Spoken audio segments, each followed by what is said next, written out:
News express live में आपका इस्तकबाल है। मैं अब्दुल वहाब ले हाजिर हूँ आज दिन भर की अहम खबरें। सबसे पहले एक नज़र आज की अहम सुर्खियों पर। दिल्ली दंगों पर सुनवाई के दौरान अदालत का बयान, कहा विभाजन के बाद सबसे भयानक सांप्रदायिक दंगे थे। ठाकरे सरकार का बड़ा फैसला, अब महाराष्ट्र में जांच के लिए सीबीआई को लेना होगा राज्य सरकार की इजाजत। योगी आदित्यनाथ को ओवैसी का करारा जवाब, कहा 24 घंटों में साबित करें कि आप सच्चे योगी हैं। एक्टर सुशांत मौत मामले में रिपब्लिक टीवी को कोर्ट की फटकार, कहा यदि आप ही जज बन जाएंगे तो हम किस लिए हैं।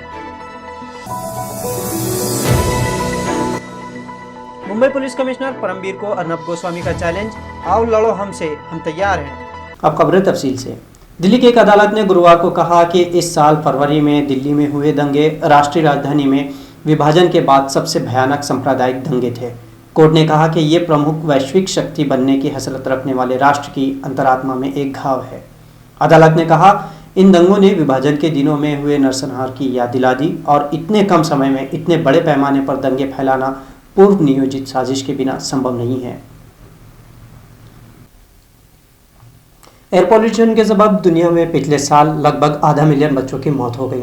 इसमें सबसे ज़्यादा मौतें भारत और सब सहारा अफ्रीका में हुई। इस तरह का दावा एक रिसर्च में किया गया है। The state of global air study ने अपनी तहकीक में पाया कि ख़राब हवा से साल 2019 में 4,76,000 नौमौलूद बच्चों की मौतें हुई, जिसमें भारत के सबसे ज़्यादा 1,16,000 बच्चे शामिल हैं। इस रिसर्च के मुताबिक घरेलू एयर पोल्यूशन से 64% मौतें हुई, जबकि PM 2.5 के सबब बच्चों की 36% मौतें हुई हैं। घरेलू एयर पोल्यूशन में सही वेंटिलेशन न होने और खाने बनाने के दौरान निकलने वाली गैस, कोयला, लकड़ी या केरोसिन से निकलने वाले धुएं से बच्चों की जाने जाने का भी दावा रिसर्च में किया गया है। TRP घोटाले में रिपब्लिक टीवी का नाम आने के बाद से महाराष्ट्र सरकार और अर्नब गोस्वामी के बीच घमासान जारी है। अपने शो पूछता है भारत में अर्नब ने कहा कि उन्हें मारने की साजिश रची जा रही है। उन्होंने NCP के नवाब मलिक, सोनिया गांधी और उद्धव ठाकरे पर भी निशाना साधा। अर्नब ने मुंबई पुलिस कमिश्नर परमबीर सिंह को चैलेंज करते हुए कहा, ऐ परमबीर जी, लड़ो, आओ लड़ो, लड़ने हम भी तैयार हैं, हराएंगे तुम्हें परमबीर, लेकिन आमने सामने लड़ो परमबीर। जो पीछे हमला करता है मैं उसे कायर मानता हूं, मगर आजकल ऐसे लोग अपने नाम के आगे वीर जोड़ने लगे हैं।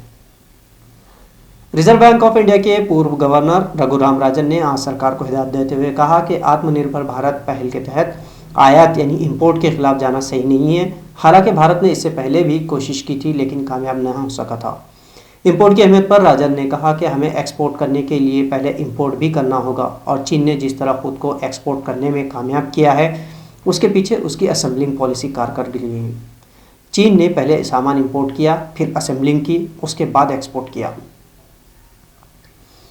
कोरोना के बावजूद बिहार में इलेक्शन के प्रचार जारी हैं। JDU और BJP के साथ मिलकर इलेक्शन लड़ रहे हैं, जिसमें BJP ने बिहार में कोरोना की वैक्सीन मुफ्त देने का वादा भी किया है। और इसी दौरान भाजपा नेता और बिहार के डिप्टी CM सुशील मोदी की कोरोना रिपोर्ट पॉजिटिव आई है। इलाज के लिए मोदी को पटना के एम्स अस्पताल में भर्ती किया गया है। उन्होंने ट्वीट करते हुए इसकी जानकारी दी। कोरोना महामारी के दौरान भारत ने वीज़ा कानूनों में नरमी की है। ऐसे भारतीय जो विदेश में रहते हैं या पर्सन ऑफ इंडियन ओरिजिन लोगों के लिए भारत में आने के लिए वीज़ा शर्तों में नरमी की गई है, लेकिन ये लोग टूरिस्ट वीज़ा पर नहीं आ सकेंगे। भारत ने फरवरी में सभी इंटरनेशनल फ़्लाइट्स बंद किए थे। अब इस नए वीज़ा सहूलत के तहत आने वाले या वंदे भारत मिशन के तहत आने वाले सभी लोग इसमें शामिल होंगे। इधर अमेरिका ने प्रेसिडेंशियल इलेक्शन से 2 हफ्ते कबल H1B वीज़ा जारी ना करने का प्रपोजल दिया है। अगर ये प्रपोजल पास हो जाता है तो सबसे ज़्यादा भारत के नागरिक इससे प्रभावित होंगे। बॉम्बे हाईकोर्ट ने बीते बुधवार को रिपब्लिक चैनल के खिलाफ याचिकाओं को सुना। याचिकाएं कई सेवानिवृत्त पुलिस अधिकारी, कार्यकर्ताओं और नागरिकों ने दायर की। उन्होंने दावा किया कि मामले में प्रेस और चैनल मीडिया ट्रायल कर रहे हैं, जिससे मामले की निष्पक्ष जांच प्रभावित हो रही है। इस पर अदालत ने रिपब्लिक टीवी से कहा कि यदि आप ही जांचकर्ता, अभियोजक और न्यायाधीश बन जाएं तो हमारी क्या ज़रूरत है, हम यहाँ क्यों बैठे हैं। कोर्ट ने कहा कि हम पत्रकारिता के बुनियादी नियमों का जिक्र कर रहे हैं, जहां आत्महत्या से संबंधित रिपोर्टिंग के लिए बुनियादी शिष्टाचार का पालन करने की ज़रूरत है। आपने मृतक को भी नहीं छोड़ा, गवाहों को तो भूल जाइए। बुधवार को उत्तर प्रदेश चीफ मिनिस्टर योगी आदित्यनाथ ने MIM चीफ असदुद्दीन ओवैसी और कांग्रेस नेता राहुल गांधी पर ज़बानी हमला किया था। इसके जवाब में पलटवार करते हुए असदुद्दीन ओवैसी ने उन्हें अपनी बात को 24 घंटों में साबित करने को कहा। दरअसल योगी ने जुमनी इलेक्शन के दौरान कहा था कि असदुद्दीन ओवैसी और राहुल गांधी पाकिस्तान की तारीफ करते हैं। इस पर असदुद्दीन ओवैसी ने कहा कि योगी आदित्यनाथ 24 घंटों में ये साबित करे अगर वो सच्चे योगी हों। असदुद्दीन ओवैसी ने यहीं पर नहीं रुके, उन्होंने कहा कि योगी नहीं जानते कि मैं कभी पाकिस्तान गया था और भारतीय जमहूरियत की बात मैंने की थी। इससे योगी का फ्रस्ट्रेशन जाहिर होता है। चुनाव में पार्टियां जनता को लुभाने नए नए वादे करती है ताकि वोट हासिल करके वो सत्ता पर कब्जा जमा सके।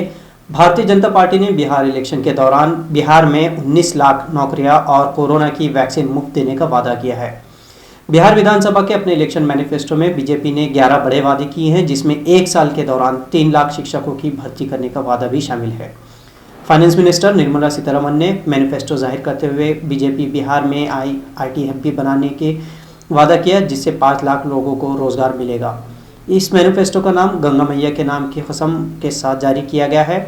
आरजेडी ने अपने मैनिफेस्टो में 10 लाख नौकरियां देने का वादा किया था, जिसके तोड़ में बीजेपी ने बढ़ाकर 19 लाख जॉब देने का वादा किया है। मुफ्त वैक्सीन के वादे पर राहुल गांधी ने ट्वीट करते हुए लिखा कि ये जानने के लिए कि वैक्सीन और झूठे वादे आपको कब मिलेंगे, कृपया अपने राज्य के चुनाव की तारीख देखें। महाराष्ट्र और केंद्र में जारी सियासी लड़ाई थमने का नाम नहीं ले रही है। इसी बीच उद्धव ठाकरे सरकार ने CBI से मुताल्लिक बड़ा फैसला लिया है। इसके तहत किसी भी मामले में सेंट्रल ब्यूरो ऑफ इन्वेस्टिगेशन यानी CBI को राज्य सरकार से पहले इजाज़त लेनी होगी। राज्य के गृह मंत्रालय की जानिब से नया आदेश लागू किया गया। सुशांत सिंह मौत और TRP घोटाले में CBI की रविश से नाराज महाराष्ट्र की शिवसेना सरकार ने यह फैसला लिया है। इससे पहले आंध्र प्रदेश, छत्तीसगढ़ और बंगाल की राज्य सरकारों ने भी CBI के डायरेक्ट जांच की आज़ादी को खत्म करते हुए उन्हें पहले राज्य सरकार से इजाज़त हासिल करने का आदेश दिया था। महाराष्ट्र इस तरह का चौथा राज्य बन चुका है। महाराष्ट्र के गृह मंत्री अनिल देशमुख ने CBI के सियासी इस्तेमाल की आशंका भी जताई है। तो दोस्तों, ये थी अहम खबरें न्यूज़ एक्सप्रेस लाइव की। देश और दुनिया की दीगर अपडेट्स के लिए न्यूज़ एक्सप्रेस लाइव को फेसबुक पर फॉलो और यूट्यूब पर सब्सक्राइब करें। शुक्रिया।